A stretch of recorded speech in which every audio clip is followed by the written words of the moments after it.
I'll talk a little bit more about the hot rod, the rat rod. Whatever's wrong with the clutch, it is not the hydraulics. Even though I did notice the hydraulic fluid was low on it, if the slave cylinder and or master cylinder were not engaged, then it would be in gear. And what I mean by in gear is that when you put it in first gear, it wouldn't roll. This rolls in gear, which means that the clutch is not holding against the flywheel, which means that that's a new clutch, but it's also a really cheap one. It could have just gone bad. They don't usually go bad immediately unless the pressure plate gives up the ghost and scatters, which would be fine. You know, if I replace it, I put a better clutch in it next time. When I was building it, I was just in a hurry to make it run, and I've driven it on that clutch for what, 4 or 5 years now. But I think the easiest way to get to it is to pull the motor and transmission right out of it, which is going to mean taking a radiator loose and taking a whole lot of things loose and getting it to a place where I can get an engine stand on it. I probably wouldn't want to do it out here in the shed, but right now I don't really want to put it in the garage either, because it's going to take up space in there, and I'd rather, if it's going to sit a while, I'd rather it sat a while out here.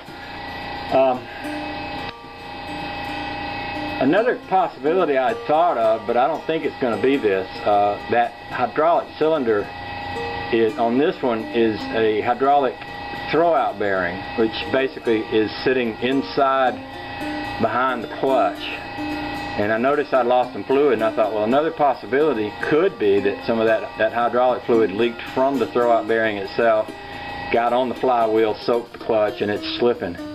But I don't think that's it either, because when it's sitting here, even facing downhill a little bit, and I put it in gear, it doesn't even move in any direction whatsoever. I let the clutch out and absolutely nothing happens, which tends to make me think that, nah, that's not it either. It's more likely, I don't know, something to do with the clutch pressure plate, something like that. So anyway, with all that said, not much to do about it right now except think about it some more. In the meantime, I'll go ahead and slide it. I'll hook my winch up over here, and then I'll pull it back up in here, and then we'll park her for the winter, or at least until we get ready to work on it some more. I had the wild thought of pulling that motor out and rebuilding that 283 I got in the barn and putting it back in there, because that old Cadillac motor is some kind of wore out, and it would be expensive to build that engine. It'd be a lot easier to fix that. I've got a running 350 4-bolt main engine in there, and I've got a running 283 with power pack heads, and I think either one of them, especially the 283, that would be a good candidate for a motor for that car. The transmission, I've got a bell housing for it. The transmission would bolt right up to it, and it would be pretty easy. I could also rig up a mechanical clutch. I could probably sell that Cadillac engine with those headers and with that special built flywheel and pilot bearing and that $400 hydraulic clutch and that aftermarket pressure plate that allows you to hook it all up to a straight shift transmission. I could probably sell that for enough money to, well, I could probably sell that for, well, that clutch setup's about a $1,500 setup, and the headers were, oh, another $250, and the Cadillac motor itself, if you go on eBay and look, they usually get several $100s for a wore out one, a lot more for a running one. So I don't know. One of the things I always thought that made that car interesting was that Cadillac engine.